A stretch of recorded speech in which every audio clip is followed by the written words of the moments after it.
ഇതെൻ്റെ bride Aswathy. അശ്വതിയുടെ കല്യാണമെല്ലാം book ചെയ്തത് അശ്വതിയുടെ ചേച്ചിയാണ്. പിന്നെ എന്നോട് പറഞ്ഞായിരുന്നു വളരെ സിമ്പിളായിട്ട് മേക്കപ്പ് ചെയ്താൽ മതി എന്നുള്ളത് പറഞ്ഞിട്ടുണ്ടായിരുന്നു.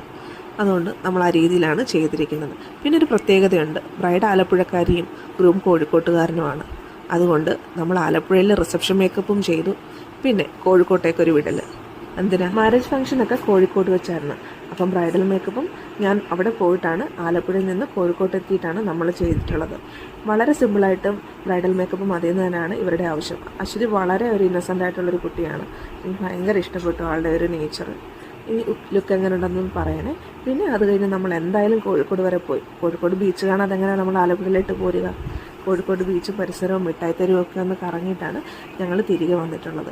എൻ്റെ വളരെ നാളത്തെയും എൻ്റെയും ഹസ്ബൻഡ് വന്നിട്ടുണ്ടായിരുന്നു, ഡ്യൂട്ടിക്ക് ആവശ്യങ്ങൾക്കായിട്ടൊക്കെ കോഴിക്കോട് എത്തിയിട്ടുണ്ടായിരുന്നു. ഒരാവശ്യം ആയിരുന്നു ഒന്ന് കോഴിക്കോട് ബീച്ചൊക്കെ ഒന്ന് കാണുക എന്നുള്ളത്. പിന്നെ മെയിനായിട്ട് ഫുഡ് എക്സ്പ്ലോർ ചെയ്യുക എന്നുള്ളൊരു കാര്യം. ഫുഡ് എക്സ്പ്ലോർ ചെയ്യാൻ ഇഷ്ടപ്പെടുന്നവരാണെന്നുണ്ടെങ്കിൽ നിങ്ങൾ മസ്റ്റായിട്ടും വിസിറ്റ് ചെയ്യേണ്ട ഒരു സ്ഥലം തന്നെയാണ് ഈ കോഴിക്കോട് ബീച്ച്. ഇതിൽ നമ്മുടെ ആലപ്പുഴ ബീച്ചൊന്നും ഒന്നുമില്ലെന്നേ. പിന്നെ സൗന്ദര്യം കൊണ്ട് എനിക്ക് ഇഷ്ടപ്പെട്ടത് നമ്മുടെ ആലപ്പുഴ ബീച്ച് തന്നെയാണ്. അതിന് തർക്കമൊന്നുമില്ല കേട്ടോ. പിന്നെ എനിക്ക് കണ്ണി കണ്ടതെല്ലാം ഞാൻ വാങ്ങി കഴിച്ചു നോക്കി. മെയിനായിട്ടും ഈ ഐസറത്തൊന്ന് കഴിക്കണമെന്നുണ്ടായിരുന്നു. കുഴപ്പമില്ല, ഓക്കെ അത്രേ എനിക്ക് തോന്നിയുള്ളൂ. ജസ്റ്റ് ഒരു രസം കഴിക്കാൻ, അത്രേ ഉള്ളൂ. എനിക്കിങ്ങനെ ഈ ഐസൊക്കെ കഴിക്കുന്ന വലിയ ഇഷ്ടമാണ്. അതുകൊണ്ട് ഞാൻ മേടിച്ച് കഴിച്ചു. പിന്നെ മിഠായിത്തെരുവിൽ പോയിട്ടുണ്ടായിരുന്നു.